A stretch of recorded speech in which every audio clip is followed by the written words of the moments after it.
Howdy, howdy. Welcome on in to the pre-show before the free show. What it do, party people?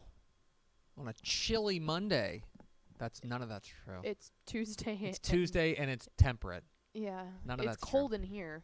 It is cold in here. It's not really cold outside. A little chilly in here.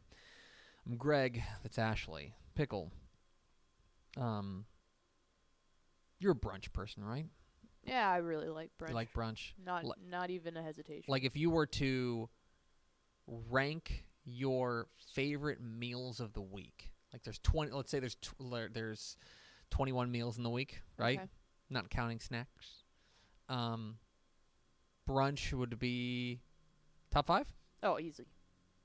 100%. Top 2? Yeah. Oh, wow. Top 1?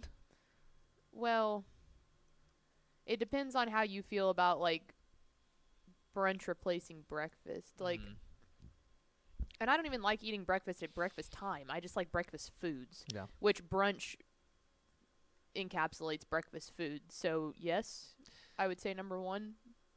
Dateline. Dateline. If this is bad news about brunch. San Francisco, California. Solid brunch spot.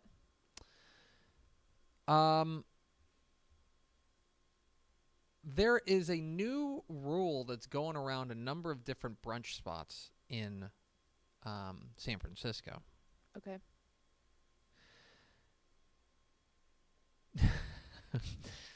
I'm just going to read part. I'm just going to read part of this. What's that? I'm not feeling confident about this. I'm just going to read part of this. Yet dealing with patrons who lose their brunch is a reality for Bay Area restaurants offering the popular perk of bottomless mimosas. Particularly since the pandemic, they're finding that diners, often ones in their early to mid-20s, are drinking too much and vomiting in the bathrooms or even right at their tables. Jeez. The burden on servers and staff to clean up after these public pukers is reaching a fever pitch, making it necessary for restaurants to take precautions and even implement fees. I take you to Kitchen Story in Oakland, California. Oh, my. I'm going to read a posted sign. Dear all mimosa lovers, please drink responsibly and know your limits. Let's stop right there. Seems like good Hard advice. agree. Yeah. Hard agree. Can confirm that's Absolutely the way you should live your life. A+, well done.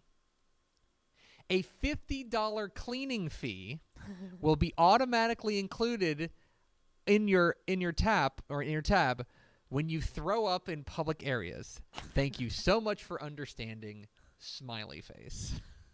I mean, it's sad that it's gotten to that point, but that's not the worst thing in the world. I don't think I'm mad at him. No, I think that that's completely reasonable. That feels reasonable. Because it's already hard enough, I'm sure, for most of these places to keep employees anyway, much less when you're having to go be on vomit patrol. So it's and by the way, that includes the bathroom.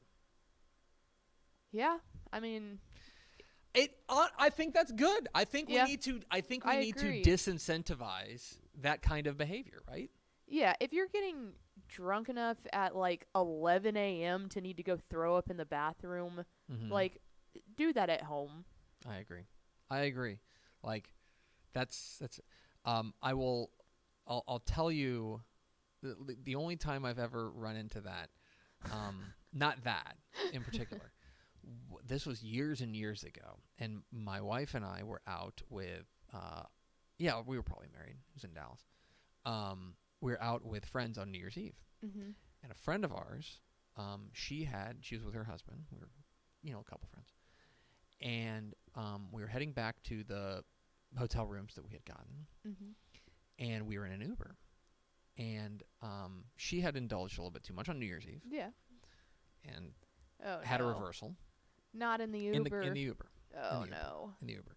And so then the guy was like, hey, that's going to be a whatever. And it was like an exorbitant fee. Yeah. Like he was like, that's going to be $300. Yeah, which on New Year's Eve doesn't surprise me. Doesn't surprise me. He was like, it's going to be $300. And my buddy, her wife, or I'm sorry, her husband, like in one of the most heroic moments I think I've ever seen, he goes, oh, you need that cleaned up? Bare hands it. Oh God! And spikes it on the the sidewalk, and then just like walks away. And I gotta be honest, God. like, that's one of the most true love moments I think I've ever seen. Of him just like one swipe, he got like 90% of it. God. Spiked it on the sidewalk. Mm-mm. That's love, man.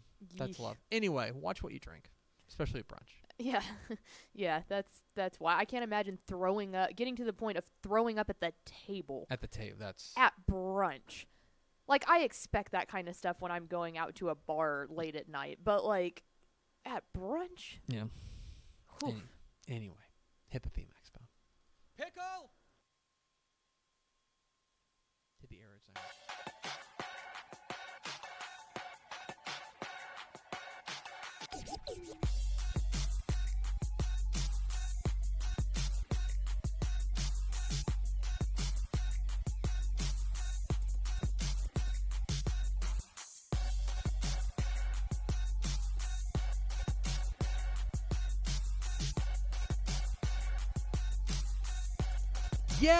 Yes, y'all. From the Dave Campbell's Texas Football Mothership here in beautiful Lewisville, Texas, it's Texas Football Today, a show with internet access. My name's Greg Tepper. I'm the managing editor of Dave Campbell's Texas Football magazine, texasfootball.com, a corresponding website. Thank you for spending part of your day with us, whether you're watching us live, texasfootball.com, Facebook, YouTube, Twitch, Twitter, some other outlet I don't know about, some pirated stream. I'm sure people are pirating Texas Football Today. Or you'll listen to us on the podcast, which you can subscribe to on the podcast vendor of your choice. Either way, thank you for doing your part to support your local mediocre internet show. I'm sitting here over there at the helm today making us sound good. She is the Duchess of the Dorks. She is Ashley Pickle. Hi, friends. Hi, Ashley Pickle. Happy Tuesday. Happy Tuesday indeed. Today is Tuesday, October 10th, 2023. 44 days until Thanksgiving. Happy birthday to, you got any friends that need to be celebrated? I don't think so. And I just want to make sure, I want to give you the opportunity to shout somebody out. In which case, happy birthday to Mario Lopez. He's 50. Oh, nice. He's 50 today. Oh, that's a big one. We live in a world where he's 50. Also, today's the 44th birthday of one of my middle school, high school crushes. Oh, who? Legit. Maya. Do you remember Maya? No. She was like an R&B singer, like coming up like MYA. MYA. She did like some oh yeah. Yeah. Yep. She is. That was. Yeah. She's 44. Right in the demo. Does not look 44. Right in the demo, folks. Yeah. Happy birthday, Maya. It's episode 1668. I hope she's watching. I'm sure she's watching the pirated stream. On today's show, folks, big show, we're going to be talking a little Texas Tech football with the host of Gamblin Gauchos on the Republic Football Podcast Network. Our friend Rob Breaux will join us, talk a little Texas Tech Red Raiders football. Then we'll be joined by the Hall of Famer Craig Way to talk all things Texas high school football. Then we'll round it all out with the Dave Campbell's Texan Live Top 10 Plays of the Week from Week 7. How's all that sound? That sounds good? Okay. Plus something fun coming up here in just a moment. But first, do we have first four through the door? We sure do. Nick Morton said, enjoy your lunch, everybody. LOL. Happy lunchtime. Daniel Agnew, Tony Blaylock, and Just Chad. Welcome in, fellas. Your favorite BJWB was first, but then they redacted the message, so it technically doesn't count. Yet they then said sup again later, but it was tough. Not in the four. BJWB. Sorry, I think they might have spelled something wrong. I didn't see it before it was redacted. Pickle, one of the things that we've done around here is that we like to be comprehensive in our football coverage here on Texas Football Today. Correct. And one of the holes in our game had been the NFL. And really covering the NFL lacking as much as possible. So we wanted to go out and contract a trusted NFL source. Insider, an NFL correspondent, an NFL someone with their finger on the pulse of the NFL. But we couldn't spend a lot of money. And so here with the NFL Minute is my mom.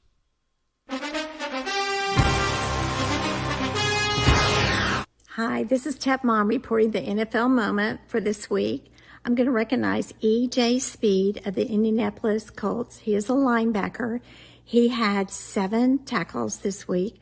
3 were unassisted and 4 were solo. He attended North Crowley High School where he was a quarterback and was recognized in Dave Campbell's Texas Football magazine as a top 30 quarterback that year. However, he ended up by going to Tarleton after being recruited by Colorado State, and Oklahoma State because his adopted brother was diagnosed with cancer his senior year. He went on to be a wide receiver his freshman year, and then he became a linebacker his sophomore and junior year, and got drafted by the NFL 5 years ago. So good for him. That's it for this week, and go Rangers.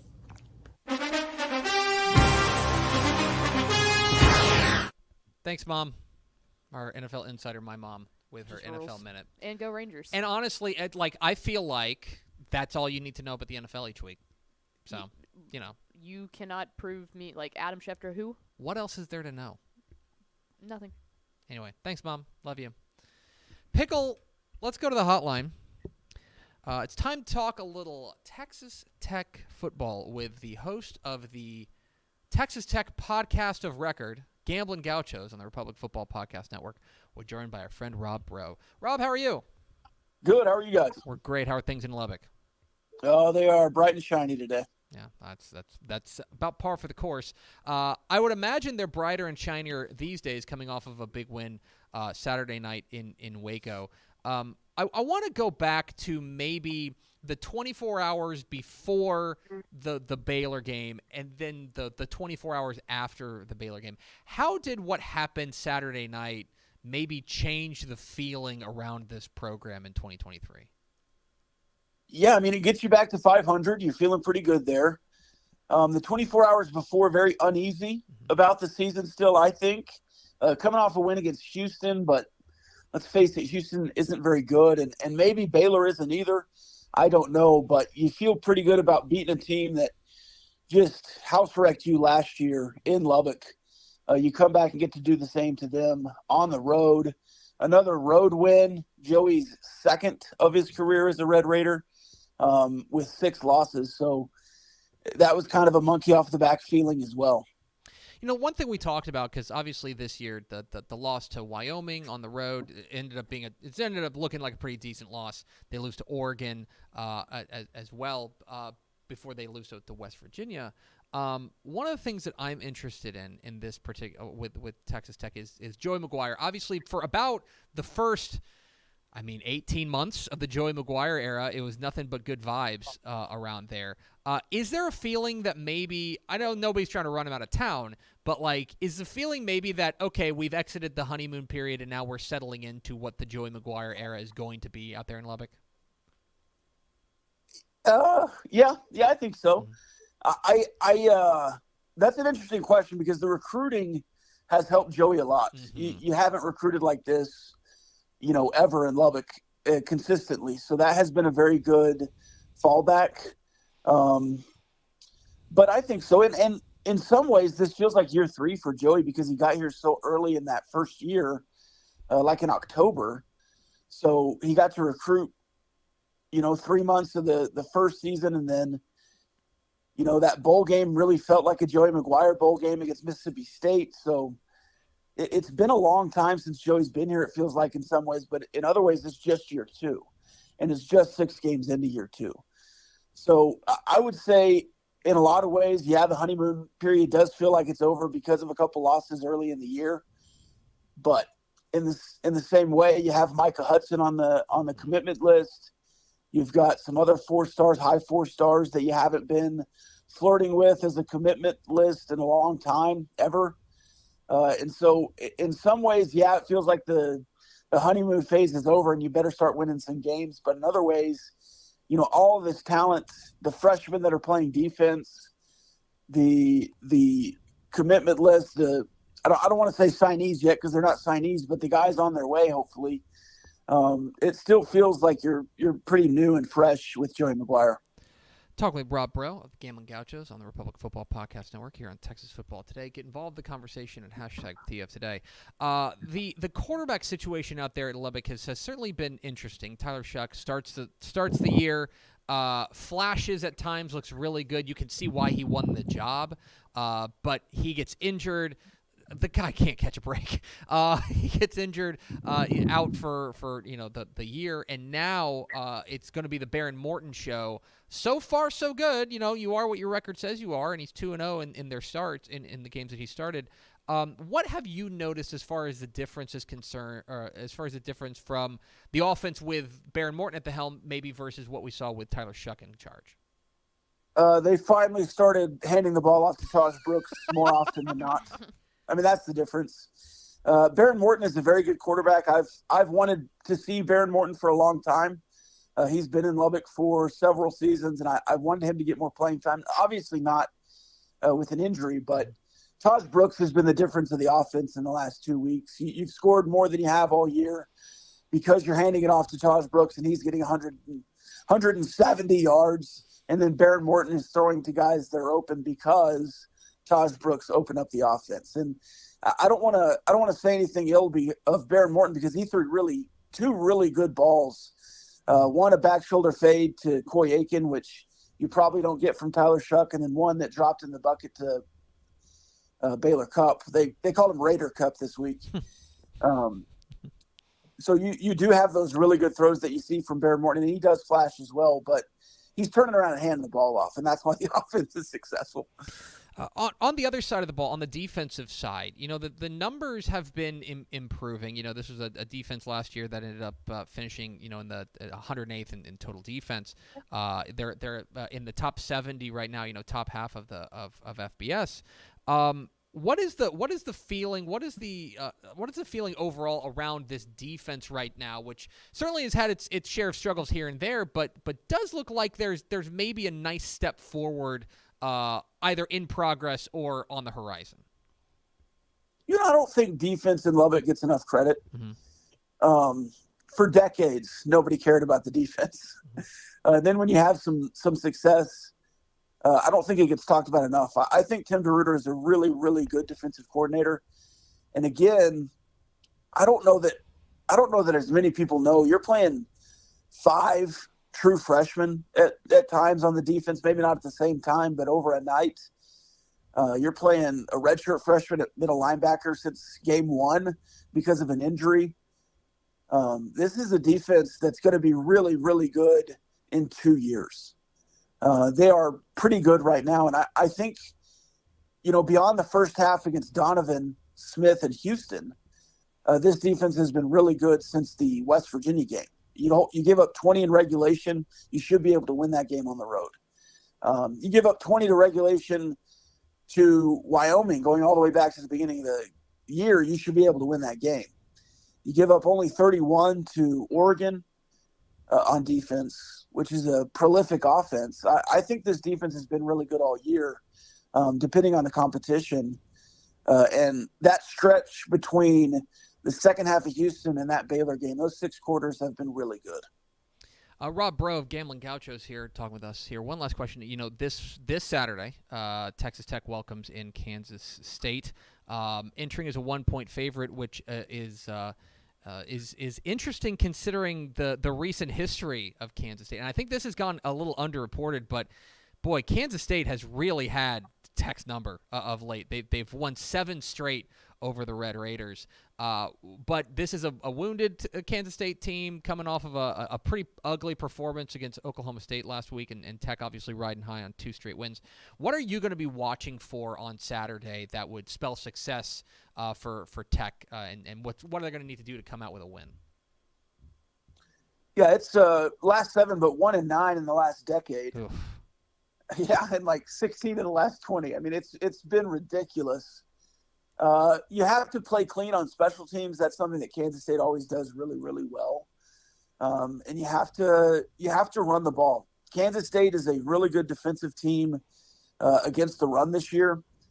You have to be able to run the ball against them. And with Zach Kitley, it's against his nature, it feels, to run the ball. So that's going to be something I'm watching.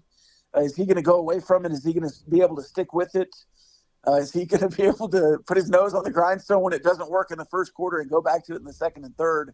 That's what I'll be watching, because that's how Texas Tech has to be successful. I don't think you can go out and throw it 50 times against Kansas State and beat them. He's Rob Breaux. He's the host of Gamblin, Gauchos, the Republic Football Podcast Network, the fine Texas Tech product out there. Make sure you go and listen to that. Rob, appreciate your time, my friend, and enjoy the game on Saturday. Yes, sir. You have a good one. Absolutely. There he goes, Rob Breaux of the Gamblin Gauchos podcast. Good listen. Very good listen. We have a Patreon, too. Go give them your patronage. I didn't realize how ugly that series has been for Tech. Not good. That K-State has dominated them, really. So this would be a huge one. And the other thing, I don't want to play the schedule game here. So right now, Tech's at 3-3. Need 3 more wins to get to a bowl, right? Here's your schedule down the stretch. It's K-State, at BYU, TCU, at Kansas, UCF, at Texas. Okay? You got 6 games. Yeah. Kansas State is definitely in the winnable half of those games. Well, the other thing, too, and, I mean, this is just, you can literally prove this with numbers. Tech on the road has not been kind. This and, a game like BYU, Yeah. when I think they're a better team than BYU BYU's, is. I don't think they're not anything special, yeah. But it makes me nervous, them playing that one on the road. The simplest path to a bowl is win your home games, which is Kansas State, TCU, and UCF, which all feel relatively winnable. Yeah, I think you have to win against Kansas State, and you have to win against UCF. Yeah, if they don't win, absolutely. If they don't win Saturday, then you're gonna have to steal one. Yeah, you're gonna have to maybe go to Kansas and get a win. The easiest path which is here, not easy. No, that's a nationally ranked Kansas team. Yeah, and Jalen Daniels, we don't know what his situation is, but probably be back for that one. If you are Tech, I think Saturday is a must-win if you're gonna get to a bowl. Yeah. In a lot of ways. I agree. We appreciate Rob Breaux. Go listen to Gamblin Gauchos. It's a good listen. We're Texas Football Today. We're here every weekday at noon on TexasFootball.com, talking football in the Lone Star State. You can follow us on Twitter at DCTF, like us on Facebook, Facebook.com/Dave Campbell's. Follow us on Instagram, Instagram.com/Dave Campbell's, and of course, see us at TexasFootball.com. Coming up here in just a moment, we'll talk with Craig Way, the Texas High School Hall of Famer, but all things Texas high school football. But first, how about we all wrap ourselves in a warm blanket of these ads? Born and bred in Texas hits a little different, as it should. Texas loves doing business with fellow Texans. VCR Now takes its Texas roots as seriously as its many partnerships with schools and universities around the state. It's also why we're so proud to promote our brand in the pages of the Texas Bible, Dave Campbell's Texas Football, and on the airwaves of Texas Football Today. Driven by producing quality broadcast video, state-of-the-art audio, and LED video scoreboards at affordable prices, VCR Now makes sure to listen to your needs in its athletic department before recommending the next best steps. Building great products is our business, and it's our focus on building meaningful, long-term partnerships with our clients that sets us apart.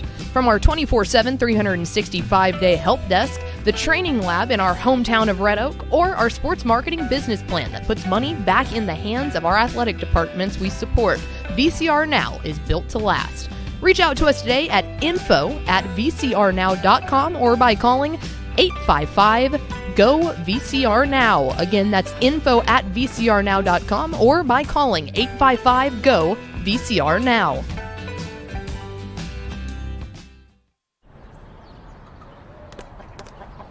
I feel like bustin' loose, bustin' loose. Come on, get on up. Oh yeah, get on up. Bustin' loose when you wanna sing. Bustin' loose, baby, do your thing.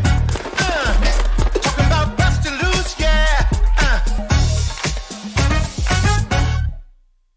Hi, I'm Jennifer Potter, Executive Director of Be Well Texas.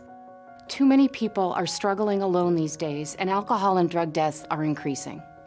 We started Be Well Texas to offer high-quality, science-based addiction treatment and recovery services anywhere, even at home. We provide compassionate, caring support virtually or in person. In many cases, there is no cost for treatment if you don't have insurance. Really. Welcome to Be Well Texas. We're glad you're here. Pickle, it's Tuesday. Tuesdays. Let's go to the hotline. We're pleased to be joined by the Texas High School Football Hall of Famer, our friend Craig Way. Craig, do you read us? Loud and clear. How are you folks? We're doing great. Surging into Week 8 of the Texas High School football season. I just want to ask you, because I know there are people who are certainly always interested in this kind of thing. You were on High School Scoreboard Live on Bally Sports Southwest until midnight, and then you were calling the Texas-Oklahoma game at 11 o'clock on Learfield. And so what – can you take us through those intervening hours between midnight when people last saw you on the television and then 11 a.m. when they first heard your dulcet tones on the radio? At the risk of boring people to tears, it was a matter of turning down an opportunity to go have a post-show beverage with you and our producer, Patrick Madrovsky. Non-disclosure. So I went back to the hotel, lay down for about 5 hours, got up, showered, dressed, put on the coat and tie, and headed down to the Cotton Bowl, left about 6:30, got in right around just past 7 a.m. I like to be in the booth in the neighborhood of 3.5 to 4 hours prior to kick, especially for that game with all the craziness. And I had to get my breakfast, which was the deep fried oatmeal cream pie in a Dr. Pepper batter with a Big Red reduction off of it. It was a nice way to start the day. Okay, let me tell you, Pickle is not a sweets person, but my she's about to goodness. sprint to Fair Park Yeah. and go get one of those. It was outstanding, and my sons had that Biscoff the Light thing, which won the Big Tex Award for sweet one. But I gave them a piece of mine, and they said mine was better. The oatmeal cream pie, the deep fried. It was something else. It was special. I got to tell you. Well, I'll tell you, that'll get you through the game for sure. That'll give you plenty of energy. Yeah, I was plenty charged for the up to call that last drive. But I got to ask you this. Here was that last drive for Oklahoma, and this thought went through my mind, and it had to move quickly because the Oklahoma drive only took 1 minute and 5 seconds. But this thought went through my mind. Right in the middle of that, I think it was right before Dylan Gabriel hit Drake Stoops with that big pass, the flash went into my mind. Did Tepper give Pickle all kinds of grief about Universal City Randolph beating Lano last night? I didn't, because I'm a good friend. However, Universal City Randolph, I will just here's my take on it, and this is a good place to start. I don't think that's a bad loss for Lano. I think Randolph might have a little something. And Lano's on their third string quarterback. Oh, here we go. Just throwing that out there. Well, I tell you what, I agree with you about Randolph. We've seen them quite a bit. The teams that I think, and I think you think this too, that may have flown under the radar going into the season, but they're very much on the radar now, are inclusive of, but not limited to, Universal City Randolph and Honeygrove. Yes. I think are two teams, as we've talked about them because of the 0 point thing that they had going. So, that's those two had certainly come to mind. And of course, it's a big game, them playing Cooper this week. No points, no punts there for Honeygrove. Okay. I mentioned this on Scoreboard on Friday night, and then I mentioned it again on the show yesterday. It does feel like, and maybe it's just the weather cooling off, but it does feel like in the games that we were monitoring on Bally Sports Southwest, and I know the games that they were monitoring on Texas Football Tonight, that there's an extra sense of intensity now, and that I could sense in a number of the real kind of hallmark games and the kind of like headline games that we were covering, I could sense that, oh yeah, we've turned things up a notch, and that these games, you can tell on the field that they matter. They don't need us in a studio telling them that they matter. I'm curious to see if you felt that as well.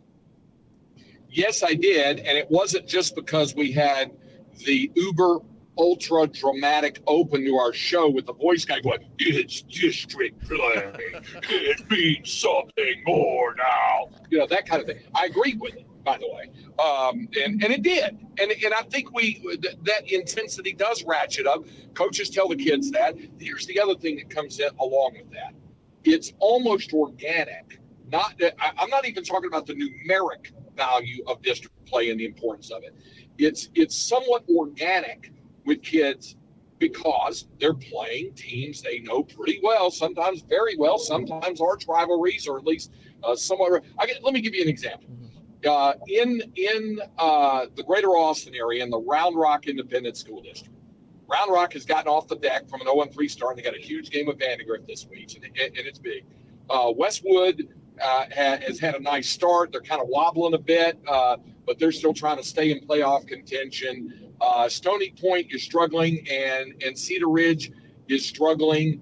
And so the schools, and McNeil started off promising, and they're struggling a bit. But it doesn't matter. Those 5 schools, there is an inveterate strong dislike, no matter what the pairing is. Round Rock against Westwood is a battle for the bell. It's a big arch rivalry thing. But it doesn't matter. Westwood and McNeil are the 2 schools closest to the Kelly Reeves Athletics Complex, which, by the way, is actually in the city of Austin. But they'll play, and is closer to Cedar Park Ridge's campus than it is to either of the other schools. But it doesn't matter. Those 2 schools have an intense dislike for one another. Cedar Ridge and Stony Point, with Cedar Ridge getting a lot of the kids from Stony when the school opened years ago. So there's, and they all hate Round Rock. So I mean, it's that kind of stuff pops up in district play. Again, the old throw the record books out the window kind of stuff. But it's true in a lot of districts. That's just one example of stuff like that happens all across the state of Texas. Talking with Craig Wade, Texas High School Football Hall of Famer, here on Texas Football Today. Get involved in the conversation at #TF Today. There was a couple of other games on Friday last week, Craig, that I would that I think we talked about winning your clunkers, winning games when you're not at your best. That's kind of the mark of like every team. There's ideally for a team, they're going to play 16 games. They're not going to play 16 perfect games. They're going to have a couple games where they really have to struggle and they really have to fight a little bit. 2 of those in particular that are highly ranked, actually both number 2 in the rankings, were Longview, who got into a real dogfight with Forney, and then Galena Park North Shore, who took who kind of struggled but pulled away from Humble Summer Creek. Are there any lingering concerns about either one of those, or do you just say, you know what, it was a tough game, you put it in the left-hand column and you move on?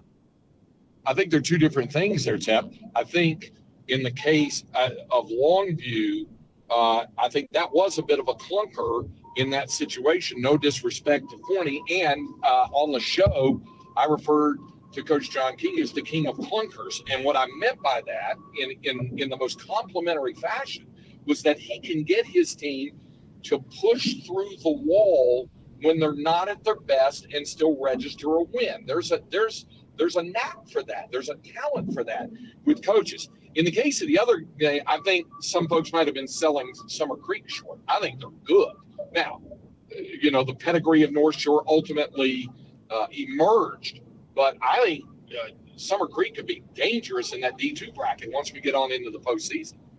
One last question for Craig Way. It's the meanest thing we do to each other each week, and I'm going to give you 3 games, Craig, and you're only allowed to teleport to one of them. You can either teleport to Galveston County for Columbus and Hitchcock. You can teleport to, let's just say, San Antonio. It's a big week in the Alamo City. For San Antonio Johnson and San Antonio Reagan in the Stone Oak Super Bowl. Or you can teleport to Argyle for a game dripping with narrative with Frisco Emerson visiting Argyle. Which of those 3 are you teleporting to? So no Fort Stockton Monahans. You can do Fort. Well, where is that game? It's at Monahans. In Monahans. It is, which is fun, but Fort Stockton might be even better. Yeah.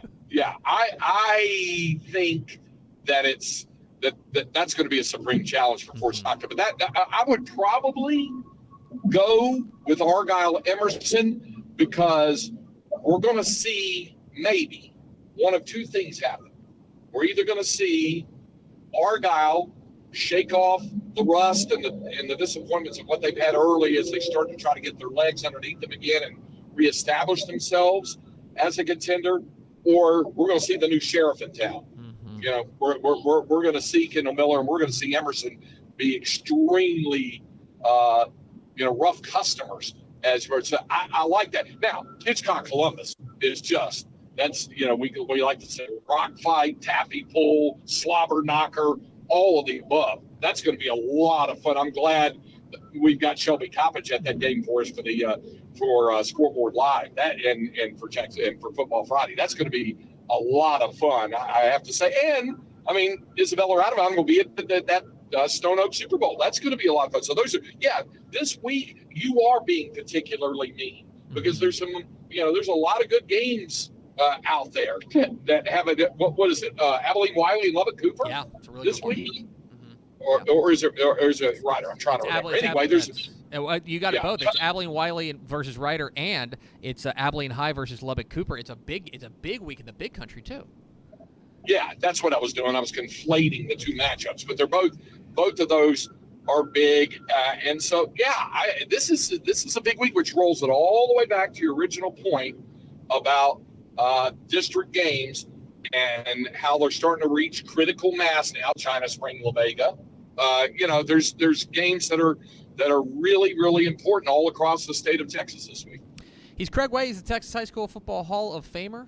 You can hear him on the Craig Way Show every weekday, 2 to 4 on AM 1300 The Zone in Austin. And then you can see him on High School Scoreboard Live Friday night on Valley Sports Southwest alongside myself and Aaron Hardigan. And don't listen for him on the radio on Saturday because Texas has the week off. And I'm sure you're going to relish that. It'd be nice, considering Pickle going up to see the alma mater in action on Saturday. There we go. That's right. Go Mean Green. Craig, appreciate your time, my friend. All right. Y'all two take care. There he goes. Craig Way, the Texas High School Football Hall of Famer. Joins us every Tuesday here on Texas Football Today. I mean, he's right. Like, we talked about on Tep and Step, which is up now, by the way, for subscribers on TexasFootball.com. About how, like, Columbus and Hitchcock is, like, it's box office. You know what I mean? It's, like, really, really big-time stuff. That's a huge matchup. From a narrative perspective and from, like, a, storyline perspective, Emerson and Argyle is really, really intriguing. Mm-hmm. Just because either Argyle kind of reasserts itself as, like, the king of the, like, you got to go through us. Like, of course, like, we're going to swat you, the little newcomer, aside. Or, as Craig said it, there's a new sheriff in town. Like, there's a new boss. There's a new big swinging around here. And it could be Emerson. We'll find out on Friday night in Argyle. On the road. I said on Texas Football, or I said on Tep and Step, I'll say it here. The biggest game in Frisco Emerson history. Correct. Absolutely. Anyway, we appreciate Craig Way hopping on with us. We are at Texas Football Today. We're here every weekday at noon on TexasFootball.com, talking football in the Lone Star State. You can follow us on Twitter at DCTF, like us on Facebook, Facebook.com/Dave Campbells. Follow us on Instagram, Instagram.com/Dave Campbells, and of course, see us at TexasFootball.com. Coming up here in just a moment, we're going to roll out the Dave Campbell's Texan Live Top 10 Plays of the Week. But first, let's find out who took home the Ozarka Fueled by Nature Team of the Week Award. Dave Campbell's Texas Football, in partnership with Ozarka, is proud to honor one team from each classification with the Ozarka Fueled by Nature Team of the Week Award. The teams selected throughout the course of this program have exemplified the best in Texas high school football. Congratulations to this week's recipients of the Ozarka Fueled by Nature Team of the Week Award. We salute you. For more information, visit TexasFootball.com. One last thing to do today, Pickle, is we put a bow on Week 7 of the Texas high school football season. And that's to roll out the Dave Campbell's Texan Live Top 10 Plays of the Week. Our friends at Dave Campbell's Texan Live, partners, colleagues, buddies, family, have dug through all. How many games did we have last week? Over 50. More than 50 games. That's a lot of plays. A lot of plays. That's at least 54 plays. And dug through all of them and said, you know what? These are the top 10 plays of the week. There are probably no kneel downs in this montage, I would guess. I haven't seen it. Victory formation does No not victory exist. formation. There's probably not a lot of, incomplete passes. Yeah, no. Let's find out what took home the Dave Campbell's Texas Live Top 10 Plays of the Week here on Texas Football Today. Drops, looks, throws left side, complete on the screen pass, or out of the 50, out of the 40, now down inside the 30, could go all the way, and he is definitely gone. Touchdown Cougars! Spring's going to go for it. A 4th and 21. Mass. Throw it here to Jamon Richardson. He's going to throw it. Man wide open! Caught! Touchdown, Cy Springs! Richardson to Richardson. Snaps from the near hash mark. Quick toss by Duncan out in the flat. Dropped. Picked back up. Trying to make something out of nothing, and he may just do that. He gets to the edge. 10, 5, touchdown Josiah Joseph. It's West out of the backfield, lines up, bottom of your screen. Setting up the screen to him, and he's got room to run up the middle of the field. Look out. Forget about it. Touchdown, Jordan. 75 yards to the house for Tanner West. Another long touchdown catch. Hasn't been able to find the space he would want such yet. Play action pass across the middle, and there he goes, London Smith. London Smith with nobody in front of him. Into Panther territory to the 35-30. No one will catch him today.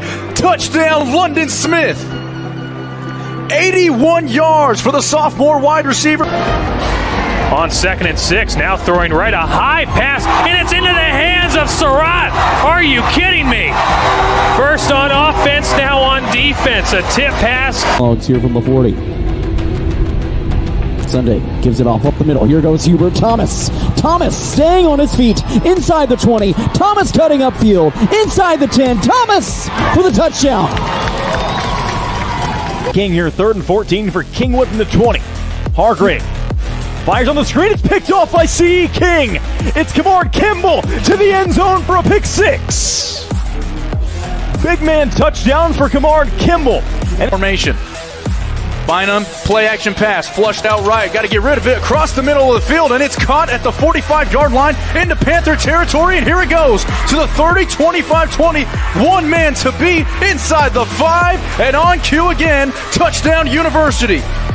London Smith, the composite 4-star wide receiver.